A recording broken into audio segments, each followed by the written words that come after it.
समय की बात है। एक छोटे से गांव शिवपुरी में एक किसान रहता था जिसका नाम मोहन था। वो अपनी पत्नी माया के साथ एक छोटे से मिट्टी के घर में रहता था। मोहन बहुत मेहनती था और उसके पास केवल 2 एकड़ खेत था, जिसमें वह जी तोड़ मेहनत करता था। उसकी सुबह खेतों में पसीना बहाते हुए बीतती थी। सूरज की पहली किरण के साथ ही वह हल लेकर निकल पड़ता था और शाम को वह अपने दोस्त के साथ घर लौटता और हर फसल को वह अपने बच्चे की तरह पालता था। माया भी एक शांत स्वभाव की स्त्री थी जो अपने पति का हर काम में हाथ बटाती थी। वे दोनों गरीबी में भी खुश थे क्योंकि उनके पास एक दूसरे का साथ और आत्मसम्मान था। मोहन के खेत के बगल में ही उसके बचपन के दोस्त रमेश का भी खेत था। रमेश भी किसान ही था, लेकिन मोहन जितना मेहनती नहीं था। दोनों साथ साथ खेत जाते, काम करते और शाम को घर लौट आते। उनकी दोस्ती पूरे गांव में मिसाल थी। वे अक्सर एक दूसरे के खेतों में मदद करते, हंसी मजाक करते और जीवन की परेशानियों को साझा करते। एक दिन रमेश के घर पर अचानक मुसीबतों का पहाड़ टूट पड़ा। उसकी पत्नी सुमिता बहुत बीमार पड़ गई। उसकी हालत इतनी गंभीर थी कि रमेश को कुछ सूझ नहीं रहा था। अरे रामनाथ, तुम्हें तो पता है कि मेरी इस बार फसल बहुत कम हुई है। पिछले साल भी सूखा पड़ गया था और मैंने जैसे तैसे करके जमींदार का कर्ज चुका दिया है। उसी वजह से मेरे पास अब कुछ पैसे नहीं बचे हैं। मेरी पत्नी की तबीयत बहुत ज्यादा खराब हो गई है। उसे तेज बुखार है और वह खांसते खांसते थक चुकी है। कुछ समझ में नहीं आ रहा क्या करूं। गांव के डॉक्टर ने कहा कि शहर ले जाना होगा। उसका इलाज अब गांव में नहीं हो पाएगा। यहाँ की दवाइयाँ उसे असर नहीं कर रही है। शहर के बड़े अस्पताल में ही उसका इलाज हो सकता है। मुझे तो कुछ समझ में नहीं आ रहा, इतने पैसे कहाँ से लाऊं? अगर कुछ नहीं हुआ तो शायद मेरी कुसुम मुझे छोड़ जाएगी। तुम चिंता मत करो मेरे दोस्त, मुझसे जितना हो सके मैं तुम्हारी मदद जरूर करूंगा। हम बचपन के दोस्त हैं और दोस्त ही दोस्त के काम आता है। वैसे जमींदार से मैंने भी कर्ज लिया है जो इस बार की फसल से चुकाना था और मैं कल उन्हें वो कर्ज चुकाने ही वाला था। पैसे मैंने अलग से संभाल कर रखे थे, लेकिन मुझे लगता है उन पैसों की जरूरत तुम्हें ज्यादा है। कुसुम भाभी का जीवन उन पैसों से बच सकता है। एक काम करो, तुम वह पैसे रख लो। मैं जमींदार का कर्ज अगले साल चुका दूंगा या कोई और रास्ता निकालूंगा।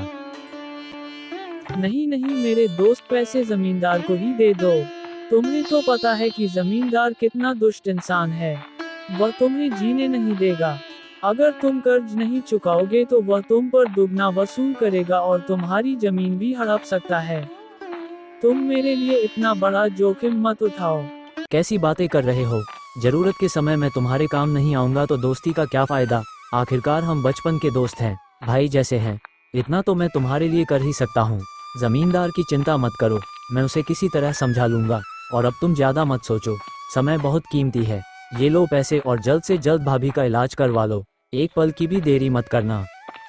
मोहन ने अपने पास रखे सभी पैसे रमेश के हाथ में थमा दिए जो उसने बड़ी मुश्किल से बचाए थे।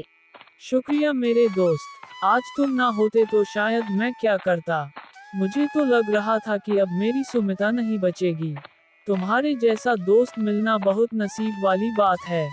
तुम्हारा एहसान मैं जिंदगी भर नहीं भूलूंगा। जीवन भर मैं तुम्हारा आनी रहूंगा। जैसे ही मेरी फसल अच्छी होगी या कोई और इंतजाम होगा, मैं सबसे पहले तुम्हारे पैसे लौटाऊंगा।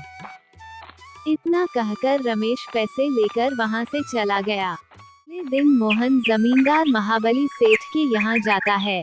जमींदार का घर गांव में सबसे बड़ा और आलीशान था, जो उसकी क्रूरता और धन लालच का प्रतीक था। उसके दरवाजे पर ही उसके 2 विशालकाय दरबान खड़े रहते थे। मोहन ने हिम्मत करके अंदर प्रवेश किया और बोला, राम राम जमींदार जी। आओ आओ मोहन, ले आए तुम कर्ज की रकम। मुझे तो पता था कि तुम समय पर पैसे ले आओगे। मालिक, मैं कर्ज नहीं लौटा पाऊंगा अभी। बात यह है कि मेरा दोस्त रमेश, उसकी पत्नी की तबीयत बहुत ज्यादा खराब हो गई थी। उसे तुरंत शहर ले जाना पड़ा। उसे पैसों की सख्त जरूरत थी, इसलिए मैंने उसकी मदद कर दी। मुझे कुछ दिनों की मोहलत दे दीजिए। 1-2 महीने में जब मेरी फसल आएगी मैं आपका सारा कर्ज ब्याज सहित लौटा दूंगा।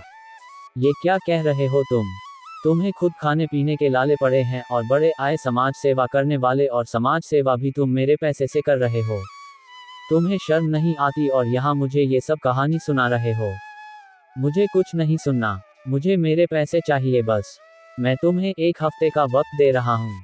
अगर 1 हफ्ते के अंदर तुमने मेरे पैसे नहीं लौटाए तो मैं तुमसे दुगनी रकम वसूल लूंगा और तुम्हारी जमीन भी हड़प लूंगा। मोहन जमींदार को बहुत समझाने की कोशिश करता है।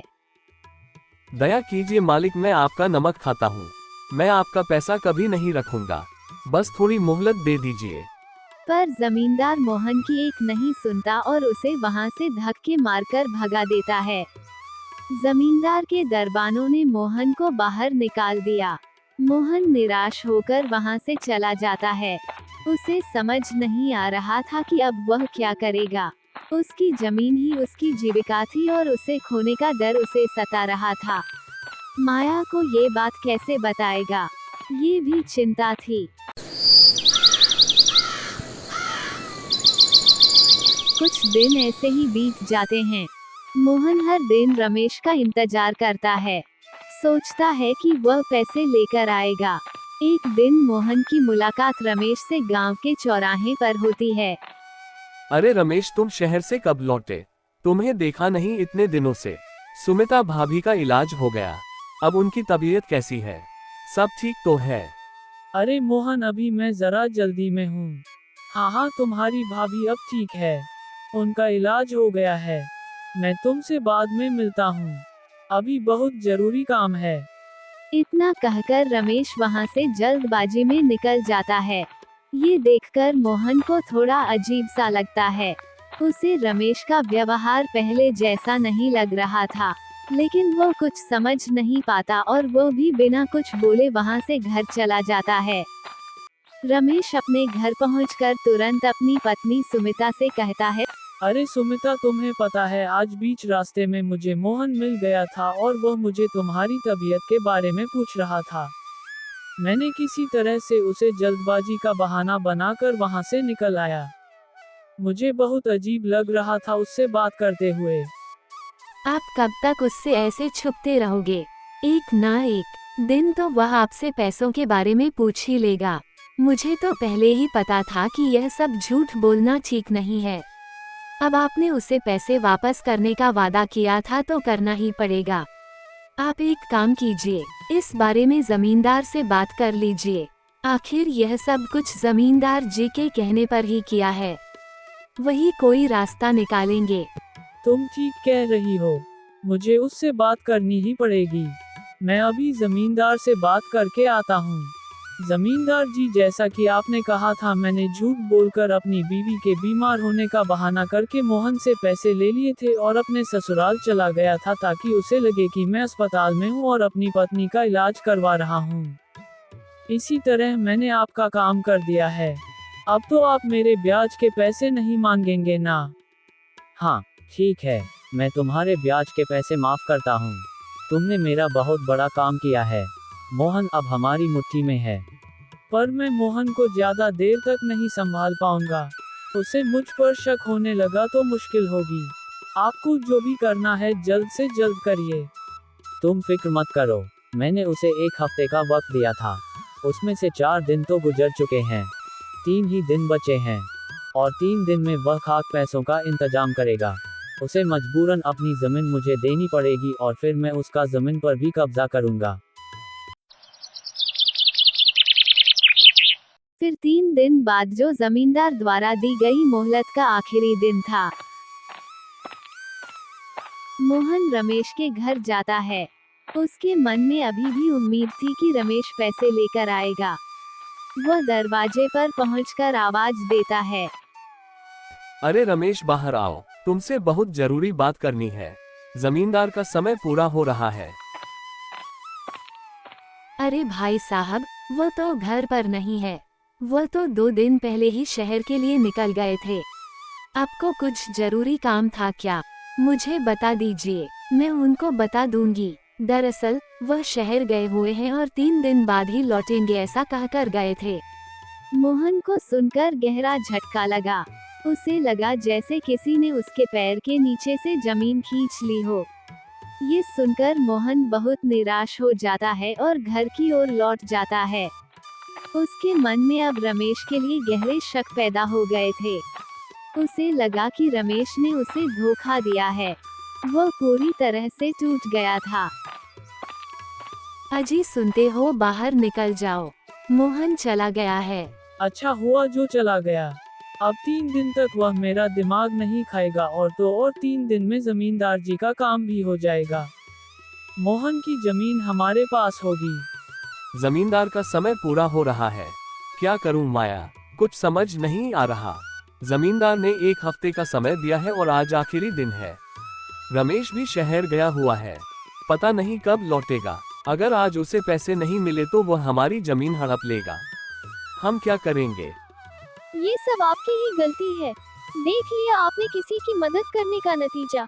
मैंने पहले ही कहा था ऐसे लोग मतलबी होते हैं। आपने उसकी मदद की और बदले में हमें क्या मिल रहा है? आज हम उसकी वजह से इतनी मुसीबत में हैं। अगर उस दिन आपने उसकी मदद नहीं की होती तो हम जमींदार का कर्ज कब का चुका चुके होते। हमें ये दिन देखने की नौबत ही नहीं आती। जब से रमेश शहर से लौटा है, उसने एक बार भी आपसे बात करना जरूरी नहीं समझा। अगर उसे थोड़ा भी इस बात का एहसास होता तो वह आपसे बात करने जरूर आता। लेकिन जब से वह लौटा है, वह जानबूझकर आपको नजरअंदाज कर रहा है। मुझे तो लगता है वह हमारे पैसे लौटाना ही नहीं चाहता, इसलिए जानबूझकर अब फिर से शहर भाग गया ताकि आपसे सामना ना हो। नहीं माया, मुझे नहीं लगता कि वह जानबूझकर ऐसा कर रहा होगा। मैं उसे अच्छी तरह जानता हूँ। वह मेरा बचपन का दोस्त है। वह ऐसा कुछ नहीं करेगा। शायद उसे सच में कोई बहुत जरूरी काम होगा। तुम देख लेना, वो बहुत जल्द हमारे पैसे लौटा देगा। आपको क्या लगता है सब आपकी तरह होते हैं? आप लोगों को नहीं जानते। सब लोग मतलबी होते हैं, अपना मतलब निकाल लेते हैं और फिर पहचानते तक नहीं। फिर चाहे वह दोस्त हो या कोई रिश्तेदार, यह मतलब की दुनिया है। यहाँ सब अपने काम से मतलब रखते हैं, फिर कोई किसी को नहीं पूछता। मैंने बचपन से यही देखा है। लेकिन अब हम क्या करेंगे? जमींदार को कैसे संभालेंगे? कहाँ जाएंगे हम? माया, मुझे अपने कर्मों पर और अपने ईश्वर पर पूरा भरोसा है। आज तक कभी किसका बुरा नहीं किया। जितना हो सके लोगों की मदद ही की है। ईश्वर मेरे साथ बुरा नहीं होने देंगे। तुम देख लेना, सब कुछ ठीक हो जाएगा। मुझे विश्वास है कि हर अंधेरी रात के बाद सवेरा होता है। ईश्वर के ऊपर छोड़ रहा हूँ, जो होगा वह देखा जाएगा।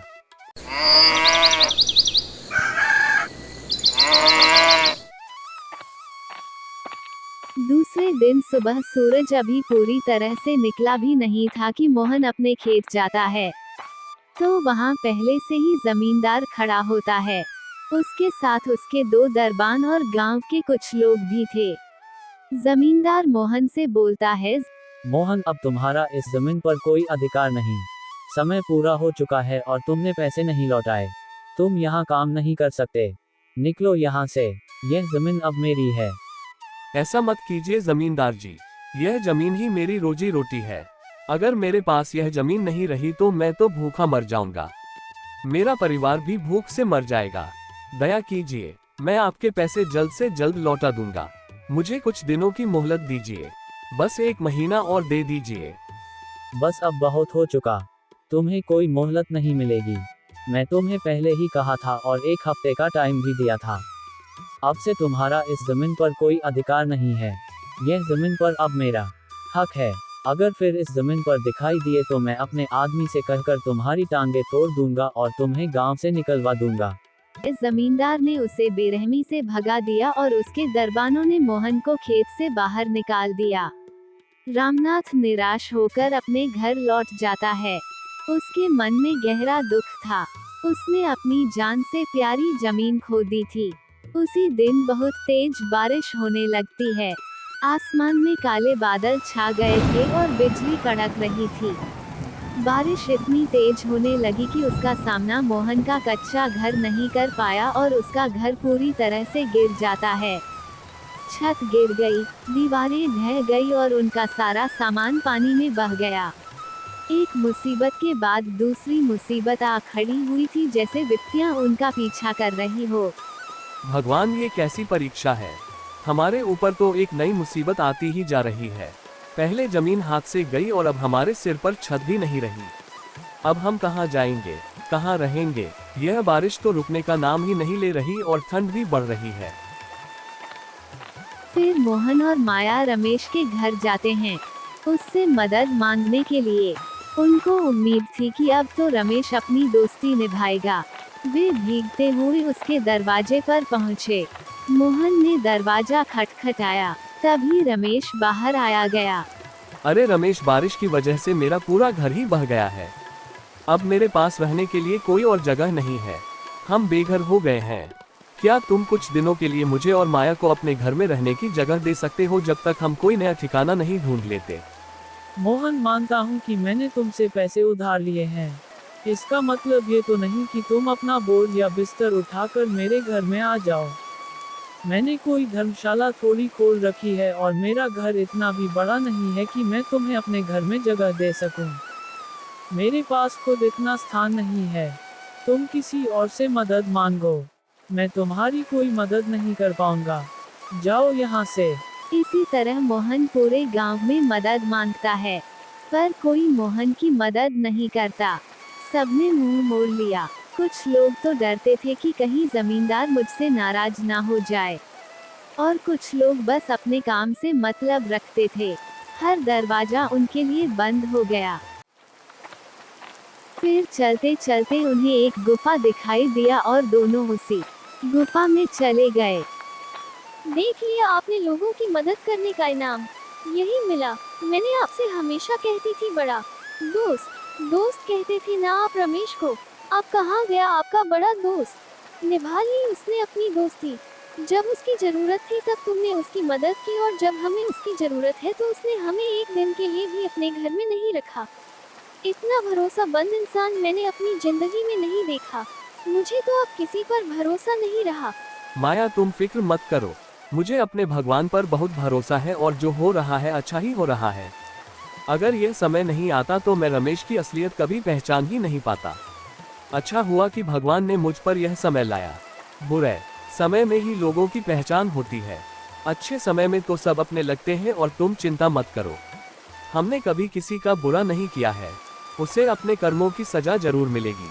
बस तुम भगवान पर भरोसा रखो। वो सब छोड़ो। अब हमें ये रात को इसी गुफा में गुजारनी पड़ेगी और मुझे तो भूख भी लगी है।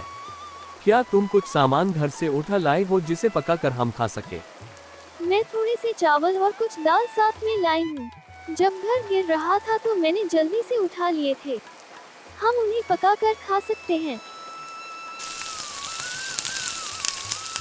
मोहन और माया मिलकर थोड़े से चावल पकाते हैं।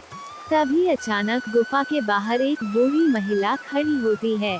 बूढ़ी महिला ने मोहन और माया को देखकर कहा, तुम दोनों इस गुफा में क्या कर रहे हो? इतनी रात में और ऐसी बारिश में यहाँ क्यों हो? माताजी, बारिश में हमारा घर बह गया। हमारे पास रहने के लिए कोई घर नहीं है। हमने पूरे गांव में बहुत जगह बहुत लोगों से मदद मांगी पर किसी ने हमारी मदद नहीं की। हर दरवाजा बंद मिला। इसी वजह से हमें इस गुफा में रहना पड़ रहा है। कोई बात नहीं बेटा, ये बुरा समय भी टल जाएगा। ईश्वर कभी किसी भले इंसान का बुरा नहीं करते। अब मैं चलती हूँ बेटा। अरे माताजी, आप कहाँ जा रहे हो? इतनी बारिश में आप कहाँ जाओगे? ये गुफा थोड़ी सुरक्षित है। एक काम कीजिए, बारिश रुकने तक यहीं हमारे साथ गुफा में ठहर जाइए। जैसे ही बारिश रुकेगी आप चले जाएगा और हमने थोड़े से चावल और दाल पकाए हैं। आपको भी भूख लगी होगी। आप भी हमारे साथ बैठकर थोड़ा खा लीजिए। ये हमारा सौभाग्य होगा। मोहन ने बिना सोचे समझे बूढ़ी महिला को अंदर बुलाया और खाना खिलाया। अब मैं चलती हूँ बेटा, और खाने के लिए तुम्हारा शुक्रिया। तुम बहुत भले इंसान हो बेटा। मेरा एक छोटा सा काम है। मैं पास के गांव में जा रही हूँ और मेरे पास थोड़ा सा सामान है। उसका थोड़ा वजन ज़्यादा हो गया है और बारिश में चलना मुश्किल हो रहा है। तो मैं चाहती हूँ कि वह सामान तुम अपने पास रख लो। मैं वापस लौटते समय शायद कल शाम तक ले जाऊंगी। मैं कल शाम तक लौटूंगी, तो बस कल शाम तक मेरी अमानत का ख्याल रख लेना। ठीक है माँ, आप बेफिक्र होकर जाए, आपका कीमती सामान मेरे पास सुरक्षित रहेगा। आप आराम से जाए और कल आते समय अपनी कीमती सामान ले लीजिएगा। तभी बूढ़ी माँ वहाँ से चली जाती है और फिर मोहन और उसकी पत्नी वहीं गुफा में रात गुजारते हैं। और अगले दिन फिर वहाँ बूढ़ी माँ आ जाती है। माँ, आपको इतनी देर क्यों हो गई आने में? हाँ बेटा, आने में थोड़ा देर हो गया, थोड़े काम में कहीं फंस गई थी, पर मुझे पता था कि तुम मेरी अमानत की रक्षा करोगे। अरे बेटा, तुम पर इतनी सारी मुसीबतें आई, तुमने इतना दुख झेला। मैंने तो तुमसे कहा था कि इन पोटलियों में बहुत कीमती सामान है, फिर भी एक बार भी तुमने पोटलियों को खोलकर नहीं देखा। क्या तुम्हें कभी लालच नहीं आया? नहीं माताजी, उसमें चाहे कितनी भी कीमती चीज क्यों ना हो, पर उस पर मेरा अधिकार नहीं है। वह आपकी है और आपने मुझ पर भरोसा करके उसे यहाँ छोड़कर गई थी, तो ऐसे कैसे मैं उन्हें खोलकर देख सकता हूँ? वह तो आपकी अमानत है ना, और अमानत में खयानत करना पाप है। बेटा, मैं तुम्हारी ईमानदारी और नेकदिली से बहुत खुश हूँ। तुम्हारी जगह कोई और होता तो वह जरूर इन पोटलियों को खोल देता और शायद उन्हें लेकर कहीं भाग भी जाता या उनका उपयोग अपने बुरे समय के लिए कर लेता, पर तुमने ऐसा कुछ भी नहीं किया। तुम्हारे साथ इतना सब कुछ बुरा होने के बावजूद भी तुम्हारा मन नहीं बिगड़ा, तुम्हारी नीयत साफ रही, तुम सच्चे इंसान हो। मैं चाहती हूँ कि यह पोटलियाँ अब तुम रख लो। नहीं माताजी, मैं ये पोटलियाँ नहीं रख सकता। मुझे ईश्वर पर पूरा भरोसा है। आज नहीं तो कल मेरा बुरा समय टल ही जाएगा। मैं अपनी मेहनत से सब कुछ फिर से पालूंगा। यह आपकी पोटलियाँ है और आप इन्हें अपने साथ ले जाए। आपको जरूरत के समय इनकी जरूरत पड़ेगी। नहीं बेटा, मुझे इन पोटलियों की अब कोई आवश्यकता नहीं है, और इन पोटलियों की आवश्यकता मुझसे ज़्यादा तुम्हें है। बस तुम ऐसा समझो कि यह ईश्वर ने ही मुझे यहाँ भेजा है और ये तुम्हारे कर्मों का फल है, तुम्हारी ईमानदारी का इनाम है। तुमने हमेशा दूसरों की मदद की, अब ईश्वर तुम्हें फल दे रहा है। यही समझकर तुम ये पोटलियाँ रख लो। ये तुम्हारे लिए ईश्वर की देन है, इसे मना मत करो। इतना कहने के बाद मोहन बूढ़ी महिला की बात मान जाता है और पोटली रख लेता है। बूढ़ी महिला उसे आशीर्वाद देती है और फिर चली जाती है। थोड़ी देर बाद मोहन उन पोटलियों को खोलकर देखता है तो उन पोटलियों में सोने चांदी के सिक्के और बहुत सारा धन होता है।